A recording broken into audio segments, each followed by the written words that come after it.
Y el domingo pasado hablamos de oraciones contestadas.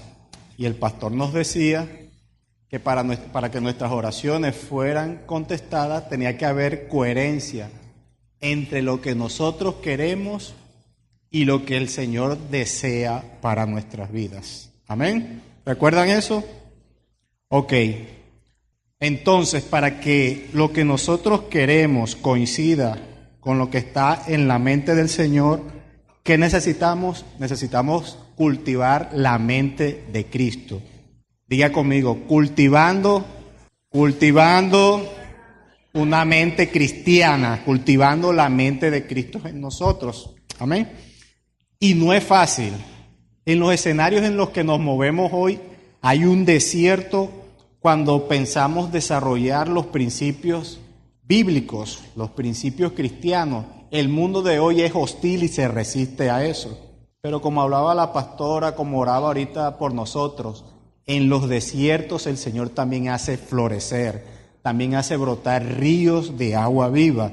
A Israel lo alimentó con maná, a Israel lo protegió con una nube de humo, a Israel en el medio del desierto lo guió con una columna de fuego.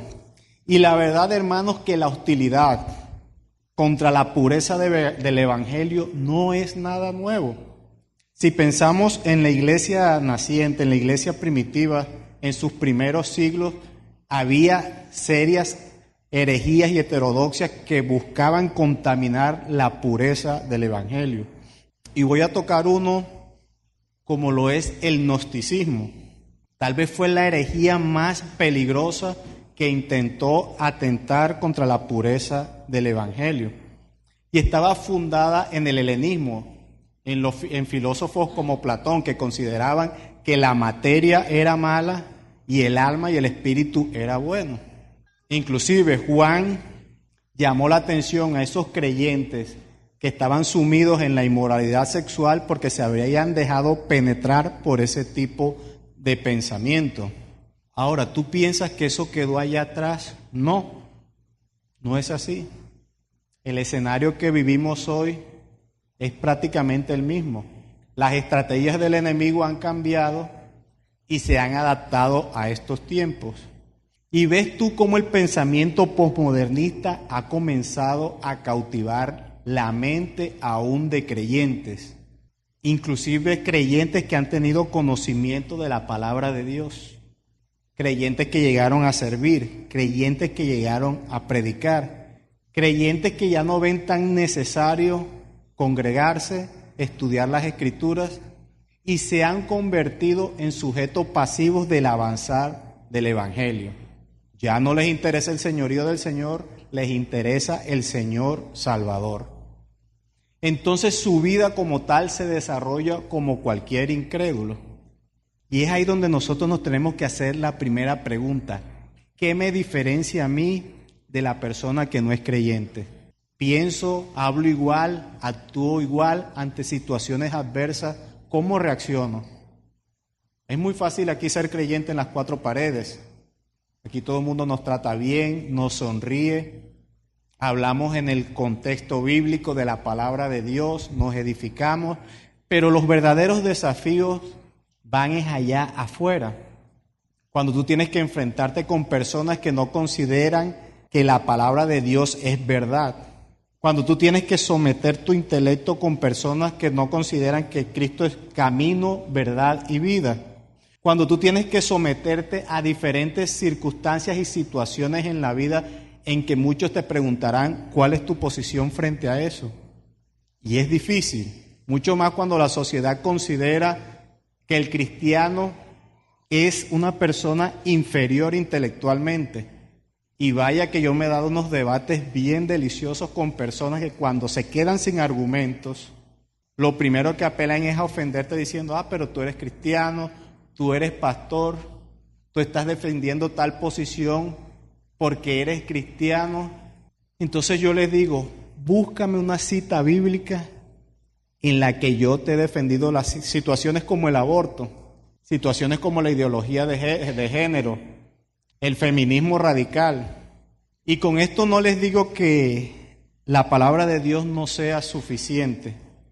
le digo que nosotros los creyentes debemos procurar conocer en el terreno en el que nos estamos moviendo. Hermanos, conozcan el terreno en el que nos estamos moviendo, en el que se está moviendo la sociedad.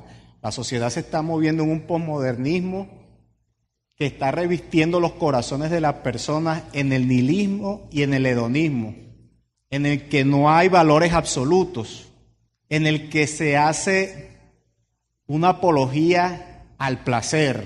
Yo tengo que consumir todo lo que me produzca placer y evitar el dolor al máximo. En eso es lo que nos estamos moviendo hoy. Y lastimosamente desde los púlpitos no se está colaborando mucho, porque a Cristo lo han sacado de aquí. Porque el pensamiento es que la iglesia numerosa necesita un mensaje que el evangelio de Cristo no está persuadiendo. Entonces yo comercio con la fe y hablo cualquier cosa que sea extrabíblica. Apelo a tus emociones, a tus sentimientos, manipulo tu mente, te digo que con Cristo no vas a tener problemas, te digo que con Cristo todo va a estar siempre bien, que tus finanzas van a cambiar, que no vas a tener problemas en la vida y que esas luchas que tú tienes, el Señor en su momento te ayudará a superarlas. Yo les invito a que vayamos a Romanos capítulo 12, versículos 1 y 2. Romanos capítulo 12, versículos 1 y 2.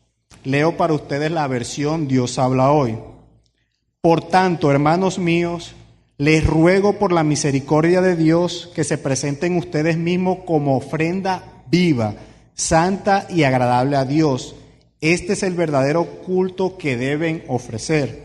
Ya se superó la etapa de los animales, los sacrificios de animales en el templo. Hoy tú y yo somos ofrenda de olor grato al Señor, ofrenda viva. Amén. Y oigan esto, no vivan ya según los criterios del tiempo presente. Se los acabo de describir. En ese mundo nos estamos moviendo ahora. No vivan ya según los criterios del tiempo presente. Al contrario, cambien su manera de pensar para que así cambie su manera de vivir y lleguen a conocer la voluntad de Dios, es decir, lo que es bueno, lo que es grato y lo que es perfecto. Me gusta eso. No vivan ya según los criterios del tiempo presente. Y por eso mi pregunta, ¿qué los diferencia a ustedes de aquella persona que no es creyente?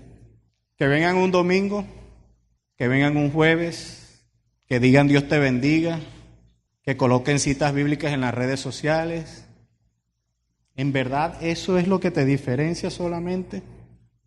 Y me gusta que dicen al contrario, es decir, ya no vivan a los criterios de este tiempo. Al contrario, el Señor nos está diciendo, si tú ibas por esta dirección, esa no es la dirección correcta. Cambia de dirección. Cambia de dirección es una invitación al Señor. ¿Ustedes han escuchado que el conocimiento es poder? ¿No han escuchado? El conocimiento que tú tienes del Señor, de su palabra, es poder para cambiar nuestros corazones.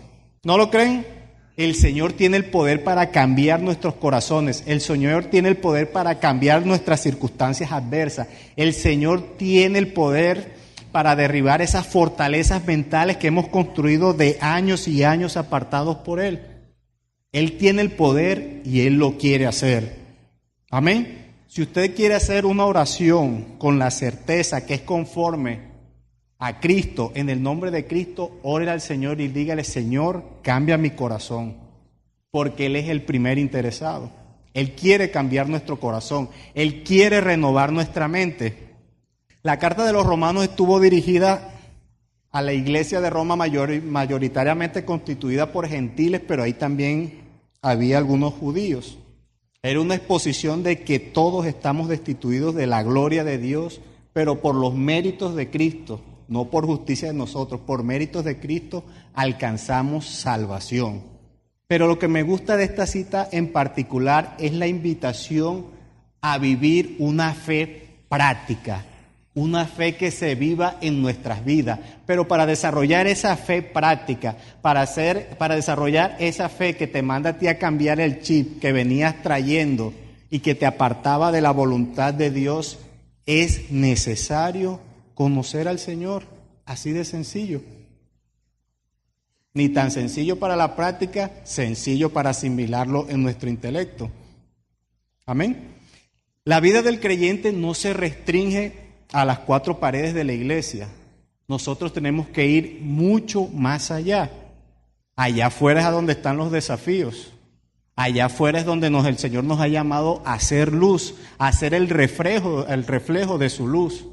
Hay personas que están esperando porque cada uno de ustedes les dé una palabra de aliento, una palabra que inclusive los llame al arrepentimiento. No nos debemos conformarnos con esa profecía de bienestar, que vas a tener tu esposo, que te van a mandar a tu esposa, que tu esposo se va a convertir, que vas a salir de las deudas, que vas a tener un gran ministerio. No. El ardor profético de la iglesia es también confrontar a las personas con su pecado y hacerlos conscientes de la necesidad que tienen de Dios. Moralmente aquí, como creyentes, nosotros no somos superiores a nadie, pero es precisamente esa es la conciencia de ellos la que nos invita a nosotros a depender de Dios. Amén. Entonces, hablando de cultivar la mente de Cristo, para conocer nosotros cuál es la voluntad de Dios, que es buena y agradable y perfecta. Aclaro, es buena y agradable y perfecta para Dios, no necesariamente para nosotros. El Señor nos pedirá cosas que a nosotros tal vez no nos gustarán. Nos pedirá que renunciemos a ciertas relaciones que no nos convienen. Nos pedirá que renunciemos a unos hábitos que a nosotros nos gustan. Nos pedirá que hagamos cosas que a nosotros tal vez nos mueve de nuestra zona de confort. Esta mañana el Señor puede estar llamando a alguien a que le sirva. Esta mañana el Señor puede estar hablándole a alguien para que viva en santidad. Para el creyente verdadero, la santidad y el servicio no son opcionales. Yo decido si lo escojo o no. Hace parte de su naturaleza, hace parte de su ser. Y cuando tú vas cultivando la mente de Cristo, ya tú sientes la necesidad que tú no puedes venir solo un domingo y sentarte y ver cómo los demás colaboran para avanzar el reino de los cielos y tú no haces nada. Tú sientes esa incomodidad y dices, pastor, pastora, ¿qué necesito yo para servir aquí a la iglesia? Tienes que discipularte. Ok, apenas estoy iniciando, y hablo para los que están aquí por primera vez. Apenas estoy iniciando, estoy conociendo al Señor, es mi primer contacto hoy. ¿Qué puede hacer? ¿Alguna labor sencilla que no implique discipularse? Les aseguro que aquí en la iglesia siempre hay algo por hacer. ¿Siempre hay algo por hacer, pastor? Entonces tenemos que superar esa etapa en que los pastores los llamamos para que oren por nosotros, para que oren por nuestra familia, por nuestras dificultades, y decirle, pastores, ¿en qué puedo servir? ¿Qué puedo dar? Es hora de superar ese imaginario en que yo en la iglesia solo tengo derechos. Yo aquí también tengo deberes y responsabilidades como cuerpo de Cristo. Amén. Para cultivar la mente cristiana, el primer requisito es tener identidad en Cristo. Así de sencillo. Tenemos que tener identidad en Cristo. Miren. Y los conflictos de identidad lo vemos en todas partes. En todas partes. Y ustedes ven a personas que son hombres y se perciben como mujeres. Mujeres que son mujeres y se perciben como hombres. Inclusive eso está teniendo un marco legal, está siendo avalado. Hay países que ya si tú a un hombre que se cree mujer lo llamas por señor, ya es un crimen de odio.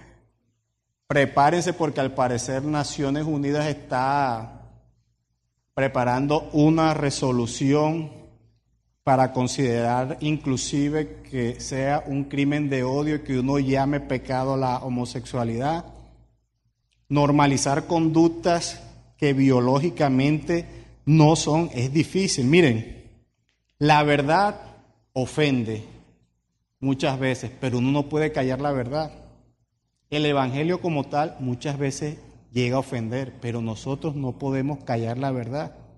Si uno por lo menos piensa que alguien que tiene problemas de identidad y se autopercibe del sexo biológico que no es, si a ti una ley te obliga y te regula la manera en que tú debes dirigirte a esa persona, eso es totalitarismo puro. Y estos conflictos de identidad han tenido la intención, todos estos debates, de destruir ontológicamente al ser humano como tal. Prácticamente se pretende que una persona nace como un papel en blanco y ella decide qué es lo que es. Porque se ha dicho que entonces la condición de hombre y mujer es condicionado por la cultura, ya viene términos del heteropatriarcado, micromachismo, un poco de términos propios de estas corrientes. El problema es que cuando la persona no sabe quién es, cuando la persona no tiene identidad, tampoco conoce su propósito de vida. Yo les pregunto, ¿ustedes conocen quiénes son? ¿Conocen el propósito para cuál fueron creados? Adán y Eva perdieron su identidad una vez pecaron. Cristo vino a recuperar esa identidad, pero aún Jesucristo en el desierto, Satanás le cuestionaba su identidad. Si eres el Hijo de Dios, haz tal esto. Si eres el Hijo de Dios, haz tal cosa. En la cruz, si eres Hijo de Dios, bájate de esa cruz. Pero Jesucristo tenía claro quién era. Y Él sabía el propósito para el cual vino aquí en la tierra. Considerando que estamos cultivando la mente cristiana, conocemos el propósito que el Señor tiene con nuestra vida, se lo hemos preguntado. ¿Creen que el propósito del Señor simplemente se agota aquí en la congregación o va mucho más allá? ¿Cuántos están aquí? Ok.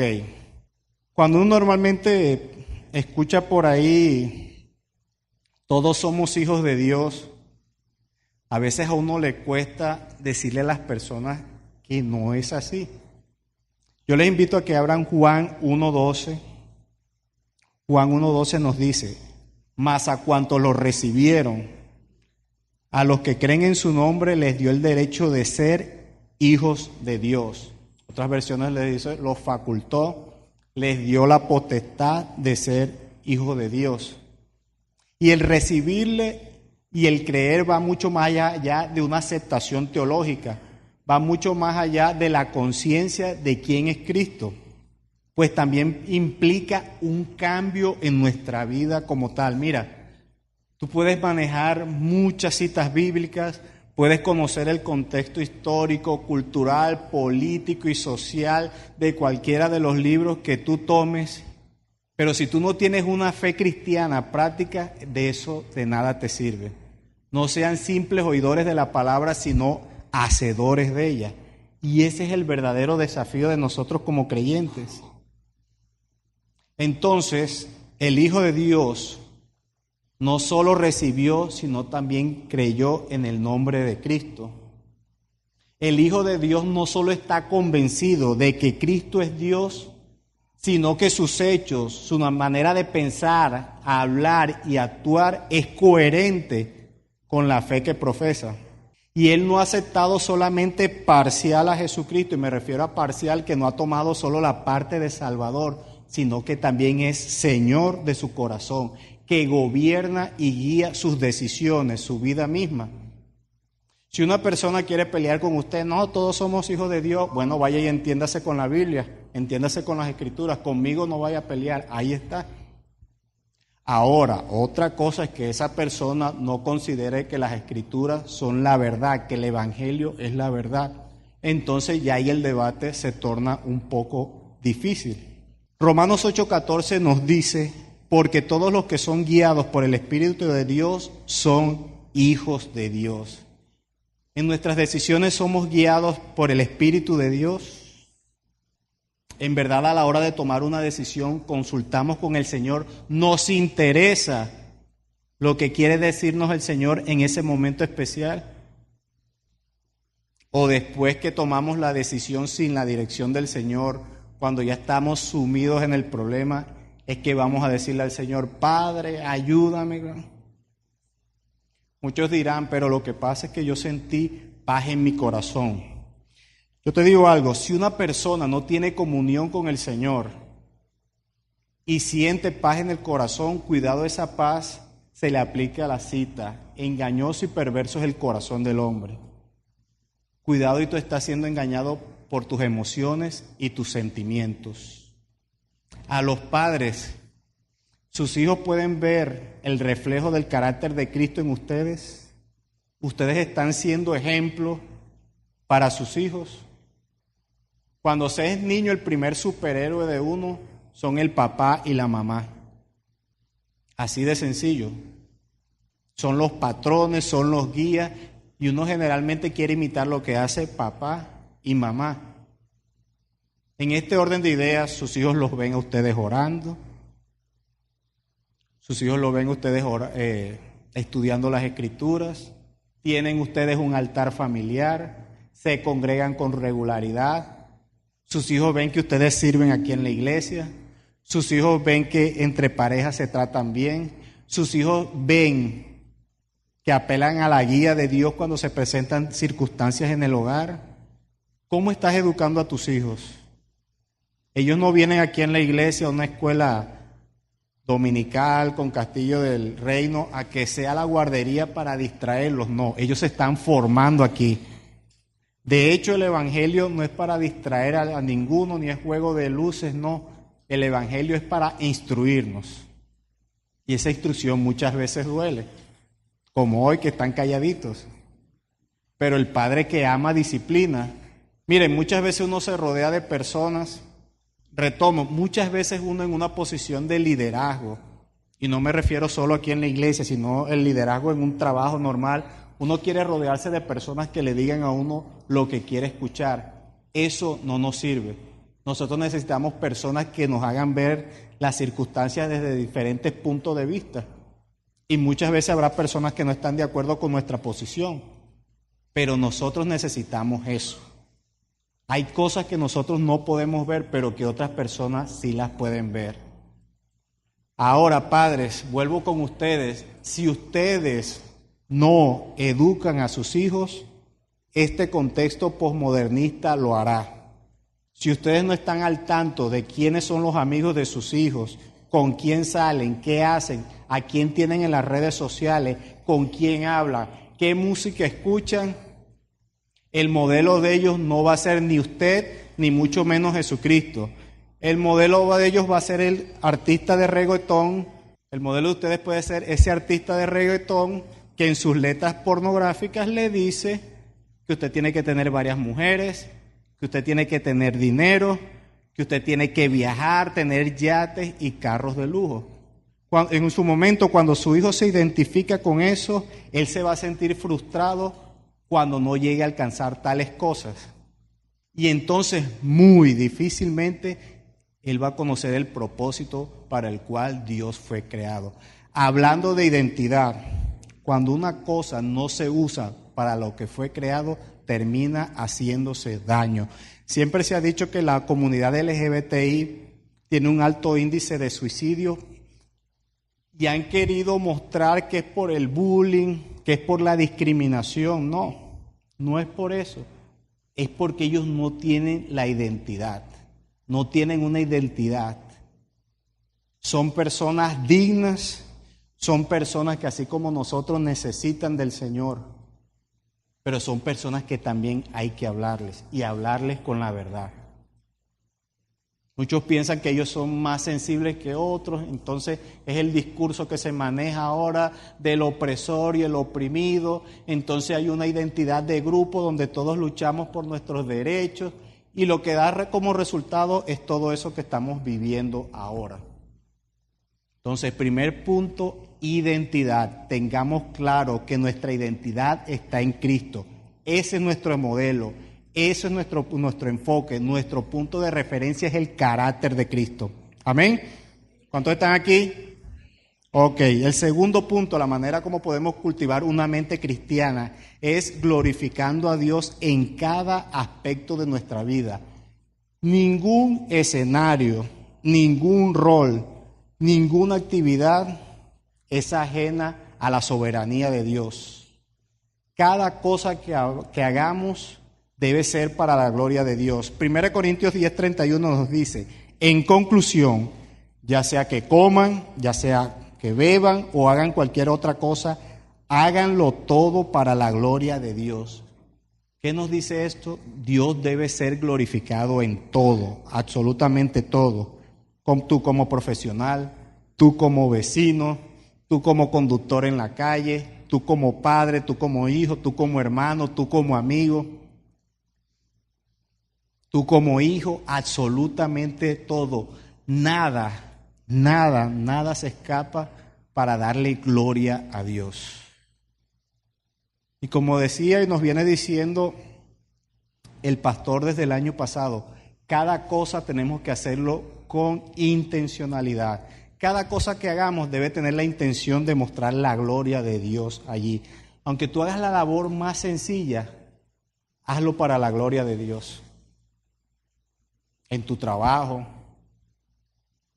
si lo tuyo es el arte, un buen cuadro, si lo tuyo es redactar un buen libro, una buena reflexión, si lo tuyo es servir en la iglesia, sea puntual, cumpla con las tareas que se le dejan. Porque muchas veces nos apelamos, pero es la iglesia, hago una nota, puedo llegar tarde. ¿Cuántos se atreverían eso a hacer en la universidad con un profesor de esos que trancan la puerta y no me entra más nadie y por asistencia me pierden la nota? Pero en la iglesia, como son chéveres en la Gran Comisión, y a la larga eso es gratis. Martin Luther King, en su libro La fuerza de amar, dice lo siguiente: la iglesia ha recordado que no domina ni sirve al Estado, sino que es la conciencia del Estado. Debe ser guía y crítica del Estado, pero nunca su instrumento. Si la iglesia recupera su ardor profético, si la iglesia no recupera, su ardor profético, se convertirá en un club sin importancia ni autoridad moral y espiritual. ¿Y por qué lo digo por eso? Muchos creyentes piensan que los cristianos no están llamados al escenario político. Vea, si usted Dios lo llamó, si usted tiene un llamado directo e inequívoco de Dios a meterse en política, hágalo. Pero hágalo con la confianza de que usted depende de Él. Los que están haciendo el reto 3 de 66, que seguro son todos los que están aquí, sabe que el Señor a los reyes de Judá les disgustaba, les molestaba que hicieran alianzas que Él no había avalado. ¿Por qué? Porque eso hablaba de la falta de fe y confianza en el Señor. ¿A quién escuchas tú? ¿Con quién has decidido asociarte? ¿De quién escuchas consejo? Colosenses 3:23 nos dice: hagan lo que hagan, trabajen de buena gana, como para el Señor y no como para nadie en este mundo. Vaya, cuando tú tienes la mente de Cristo, tú estás en tu oficina y a pesar de que tu jefe necesita gracia extra, tú necesitas gracia extra para lidiar con tu jefe, tú sabes que tú haces las cosas bien, organizadas, en excelencia, no por él, sino para darle gloria a Dios. Sabes que tu puesto de trabajo es el púlpito, tu hogar es tu púlpito, tu consultorio es tu púlpito, tu vehículo mientras vas manejando es tu púlpito, porque tú ahí estás predicando a la gente. Esa es la fe práctica. Tal vez no vas diciendo Dios te bendiga a todo el mundo, pero tú respetas las señales de tránsito, tú pagas tus impuestos, tú no echas gasolina de contrabando, tú no compras nada de contrabando. Ahí estás dándole gloria a Dios. Amén. ¿Cuántos están aquí? Y miren, la mente cristiana, hablando de glorificar a Dios en todo, cultivando la mente cristiana es que tú te quitas ese cuento que hay una esfera secular y hay una esfera religiosa. Ok, yo me comporto de una manera aquí en la iglesia, pero apenas salgo soy una persona totalmente distinta. No, tú no puedes intercambiar tu mente, tú siempre tienes que ser el mismo. En cualquier escenario que te ponga el Señor, miren, aquí a cada uno de nosotros el Señor nos ha puesto en un lugar estratégico para hacer luz y para hacer sal. La pregunta es, ¿estamos cumpliendo bien esa labor?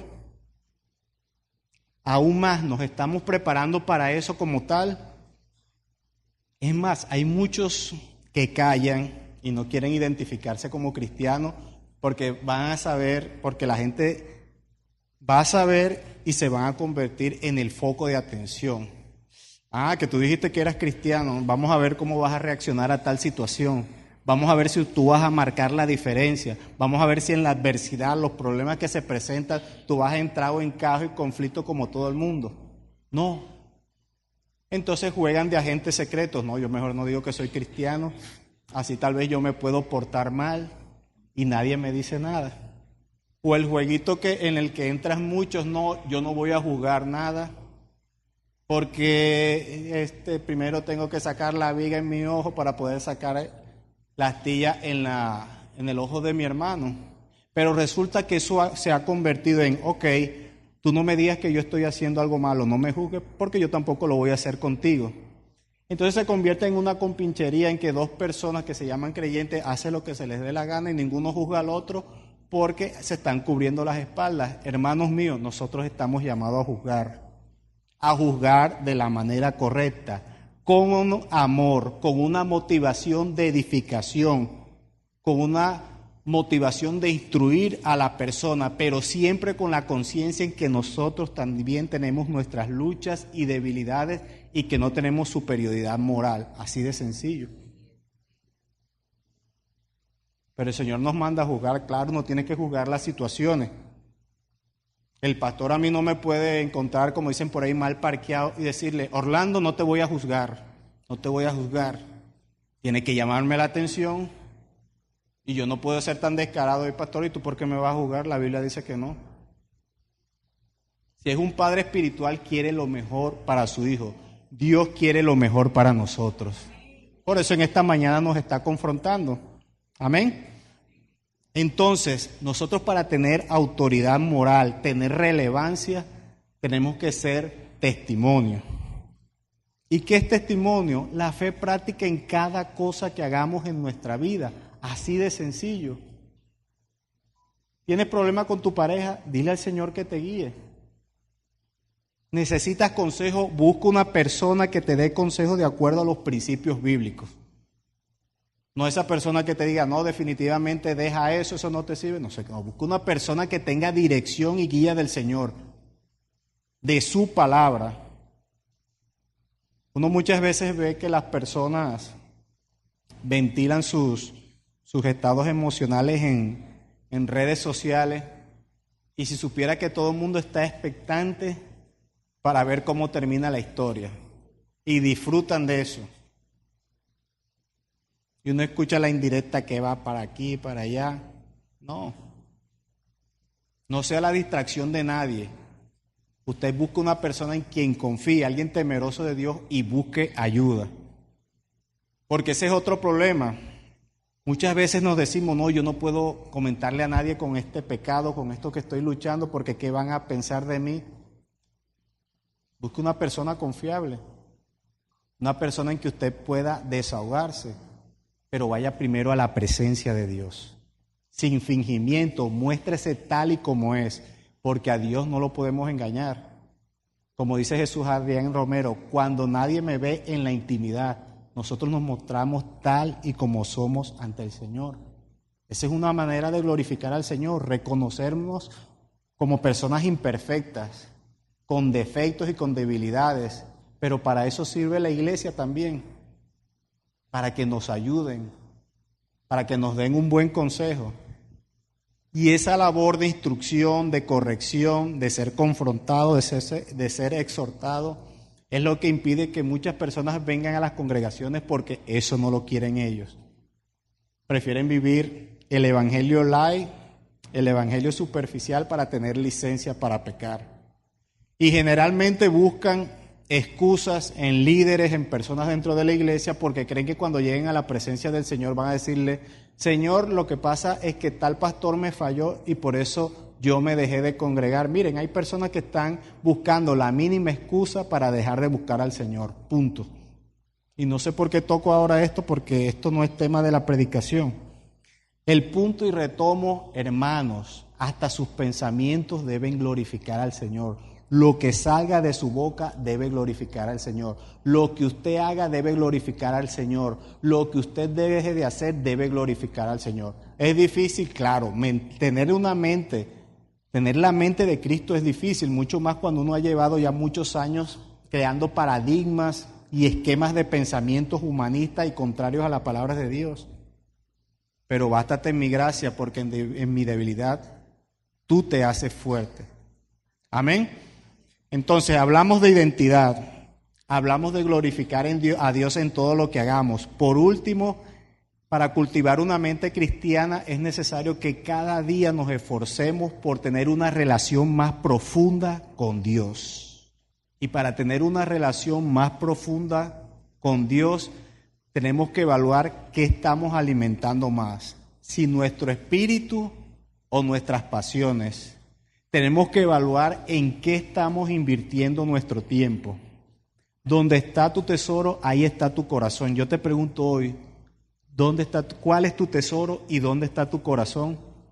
Gálatas, capítulo 5, versículo del 16 al 17 dice: así que les digo, vivan por el Espíritu y no seguirán los deseos de la naturaleza pecaminosa, porque ésta desea lo que es contrario al Espíritu y el Espíritu desea lo que es contrario a ella. Los dos se oponen entre sí, de modo que ustedes no pueden hacer lo que quieren. Es tan sencillo como decir, oye, si tú alimentas más el Espíritu, serás guiado por el Espíritu.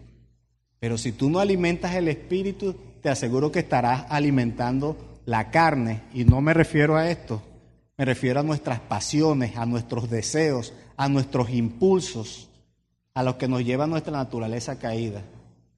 ¿Qué estamos alimentando más? ¿Será que en esa relación profunda con el Señor estamos siendo disciplinados en la oración? ¿Será que en esa relación con el Señor hemos aprendido a renunciar a cosas que sabemos que no le agradan al Señor? A Pablo, me gusta leer mucho Pablo porque a él le gusta usar analogías con agricultores, con deportistas y con soldados. De deportistas y soldados conozco algo. Yo soy reservista del ejército y a mí me encanta el deporte. Un deportista de alto rendimiento, si quiere alcanzar una meta, sabe que tiene que renunciar a muchas cosas si quiere llegar a la meta, así de sencillo. Yo digo que por lo menos aquí en el Cesar existen excelentes atletas, tienen técnica, tienen talento, pero a la hora de enfrentarse con personas de otros departamentos u otras naciones, terminan vencidos por la falta de disciplina. Entonces, mientras que ellos están aquí bebiendo, mujeriando, trasnochándose, su rival, el otro, está entrenando disciplinadamente. La pregunta es, ¿nosotros nos estamos entrenando? ¿Hemos sido diligentes en entrenarnos, en entrenar nuestra mente, en edificarla? ¿Qué tan juiciosos y rigurosos son nuestros estudios bíblicos? ¿Lo estamos haciendo o nos conformamos con leer una cita bíblica y ya? Es más, miren su nivel de compromiso con el reto 366. ¿Cómo van con eso? Ustedes se responden. Esta palabra confronta, hermano, pero yo les insisto, el Señor nos ama. El Señor nos ama y nos quiere perfeccionar. Ahora, el Señor nos está preparando para cosas mayores. ¿Cuánto creen eso? El Señor contigo quiere hacer cosas mayores, pero te tiene que preparar. El Señor hoy está haciendo una radiografía espiritual con nosotros, confrontando nuestra alma y nuestro corazón para esas cosas mayores. Aprovechando bien el tiempo, porque los días son malos. Estos son días de desafío. Estos son días en que muchas veces tendrás que salir de tu lugar de comodidad para predicar al Señor. Y no me refiero aquí en un púlpito, sino para pararte firme y decir a ciertas situaciones no. Serás el antipático, serás el aguafiesta, el cavernario, pero a la larga, si yo buscara agradar a los hombres y no a Dios, entonces no estaría cumpliendo mi propósito.